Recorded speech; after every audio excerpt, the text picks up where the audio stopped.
சொத்துக்காக தமிழை சேதுக்கிட்டேருந்து நம்ம செல்லப்பாண்டி மட்டும் பிரிச்சிடவே கூடாது அப்படின்னு நினைக்கிறவங்க மறக்காமல் இந்த வீடியோக்குள்ள வைக்கப்படுத்துருவீங்க. சின்னவர்கள் சீரியல் அப்கமிங் எபிசோடில் என்ன நடக்க போகிறதுங்க பிடிக்குதுன்னு இந்த வீடியோவில் பார்க்கலாம் வாங்க. இப்போது ஊர் ஜனங்க எல்லாரும் முன்னாடியும் பார்த்தீங்கன்னா நடு வீட்டில் உட்காந்து எல்லாரும் பஞ்சாயத்து பேசிக்கிட்டு இருக்காங்க. அப்போ ஒருத்தர் சொல்லிக்கிட்டு இருக்காரு, அதான் ராஜாங்க ஐயா எல்லாத்தையும் எழுதி தரேன், இதெல்லாம் எழுதி தரேன், சொத்தெல்லாம் பாதி எழுதி தரேன்னு சொல்லிக்கிட்டு இருக்காங்களே செல்லப்பாண்டி. நீ எடுக்கிற முடிவில் தான் இருக்குது. இப்போ நீ என்ன சொல்கிற, சொத்தை எடுத்துக்கிட்டு கழுவிட்டு போறியா, என்ன சொல்கிற அப்படிங்கிற மாதிரி கேட்டுக்கிட்டு இருக்கும்போது நம்ம மனசுக்குள்ள நம்ம தமிழ் பார்த்தீங்கன்னா நம்ம சேது மாமா கிட்ட இருந்து நம்மளை மட்டும் பிரிச்சிடவே கூடாது அப்படிங்கிற மாதிரி மனசில் நினச்சிக்கிட்டே அப்பா ஒத்துக்கக்கூடாது, சொத்துக்காக அப்பா ஒத்துக்கவே கூடாது அப்படிங்கிற மனசுக்குள்ள நினச்சிக்கிட்டு ஒரு மாதிரி ஃபீல் பண்ணிக்கிட்டு இருக்காங்க. இதெல்லாம் கேட்டுட்டு பார்த்தீங்கன்னா நம்ம ஈஸ்வரியோட பொண்ணு சித்ரா ரெண்டு பேரும் ஒருவேளை பாதி சொத்தை எழுதி தரேன்னு சொன்னோன்னா வாங்கிட்டு செல்லப்பாண்டி ஓடி போயிடுவானோ, அது வேற பயமாக இருக்கே, என்னன்னு தெரியலையா அப்படிங்கிற புலம்பிகிட்டு இருக்கும்போது நம்ம சேது வெளியும் பேச முடியாமல் உள்ளேயும் பேச முடியாமல் உள்ளுக்குள்ளேயே புலம்பிக்கிட்டு இருக்காரு. என்னடா பண்ணுறது, நம்ம தமிழை வேற பிரிச்சு விட்டு போயிடுவாங்க அவ்வளோ இருக்கே, தமிழை பிரிஞ்சு வர நம்மளால் இருக்க முடியாத, வெளியும் சொல்லவும் முடியாது, என்ன நடந்துச்சுன்னு வெளியே நம்மளால் சொல்லவும் முடியலை மெல்லவும் முடியலை அப்படிங்கிற மாதிரி நம்ம சேதுவும் ரொம்பவே புலம்பிக்கிட்டு இருக்காரு. அப்புறம் செல்லப்பாண்டியை பார்த்து கடைசியாக என்னதான் சொல்ல வர செல்லப்பாண்டியை சொல்லி அப்படிங்கிற மாதிரி சொல்லும் போது அங்கே பத்திரம்லாம் இருக்குது, அதை போயிட்டு எடுத்து படித்து பார்க்குறாரு பத்திரத்தை எல்லாத்தையுமே. அப்போ சாவித்திரி கேட்குறாங்க, என்ன கரெக்டாக இருக்குதுன்னு வேற படித்து வேற பார்க்குறியா நீ அப்படிங்கிற மாதிரி சொல்லிகிட்டு இருக்கும்போது டக்குன்னு ஒரு குண்டை போட்டு உடைக்கிறாரு நம்ம செல்லப்பாண்டி. இந்த மாதிரி நான் எப்போவோ ராஜாங்கோட மருமகளாகவும் சேதுவோட சம்சாரமாகவும் எப்போயோ தர வாத்து கொடுத்துட்டேன் இந்த வீட்டுக்கு.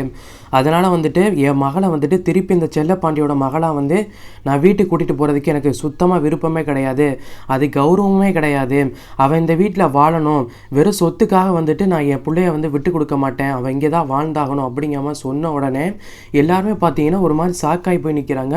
ஏன்னா சொத்தை எடுத்துகிட்டு ஓடிட்டு போயிடுவான்னு பார்த்தா கடைசியில் பார்த்தா இந்த மாதிரி பேசிக்கிட்டு இருக்காங்க அப்படிங்கிற மாதிரி சாவித்திரி எல்லாருமே பார்த்துக்கிட்டு இருக்காங்க.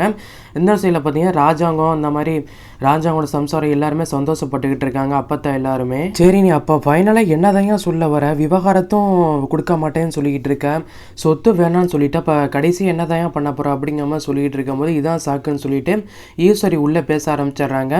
இந்த மாதிரி என் பொண்ணு எப்படி போனாலும் பரவாயில்ல, நானும் என் பொண்ணும் இந்த வீட்டிலே ஓரத்தில் இருக்கோம், இந்த மாதிரி ரெண்டாவது தரமாக சேது அந்த பொண்ணையே கல்யாணம் பண்ணிக்கிறோம், நாங்கள் ஓரமாக இருந்துட்டு இந்த கல்யாணத்துக்கு எந்த ஒரு தடையுமே விதிக்க மாட்டோம் அப்படிங்கிற மாதிரி சொல்லிட்டு அதை தானே சொல்ல போகிறீங்க அப்படிங்கிற மாதிரி கேட்கும்போது இங்கிட்ட ஓரத்தில் இந்த செல்லப்பாண்டி பார்த்தீங்கன்னா ஒரு மாதிரி பார்த்துக்கிட்டே நின்றுக்கிட்டு இருக்காரு, என்ன சொல்கிறது அப்படிங்கிற மாதிரி.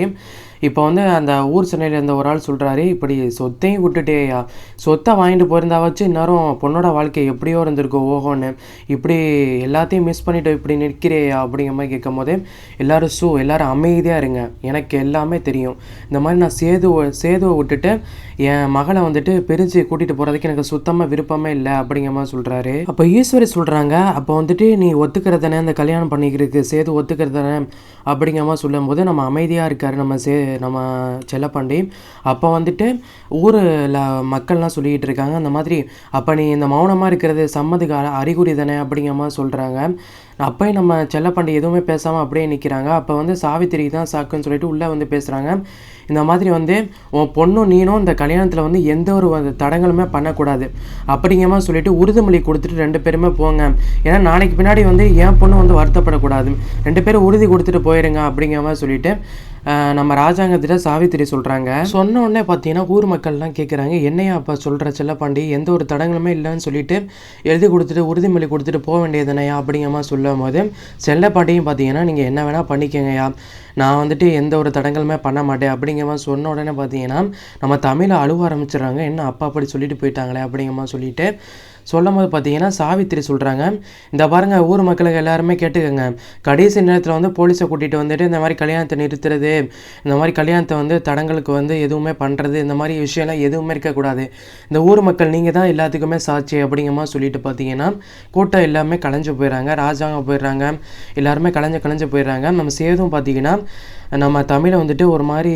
ரொம்பவே கஷ்டமாக பார்த்துட்டு நம்ம தமிழை பார்த்தீங்கன்னா எதுவுமே பேச முடியும், அப்படியே அழுதுகிட்டே நின்றுக்கிட்டு இருக்காங்க, என்ன பண்ணுறது அப்படிங்கிற மாதிரி தெரியலையே, எப்படியாச்சும் நம்ம நிரூபிச்சிடணுமே அப்படிங்கிற மாதிரி சொல்லிட்டு இங்கிட்டு தெரிஞ்சுக்கிட்டு இருக்காங்க. அடுத்த நடக்க போகிறது தான் பொறுமையாக வெயிட் பண்ணி பார்க்கலாம். இந்த மாதிரி அப்டேட்ஸ் உடனுக்குடன் தெரிஞ்சுக்க நம்ம சேனலை சப்ஸ்கிரைப் பண்ணிவிட்டு கூட இந்த பக்கத்துள்ள பெல் ஐக்கானை டங்குன்னு தட்டி விட்டுருங்க.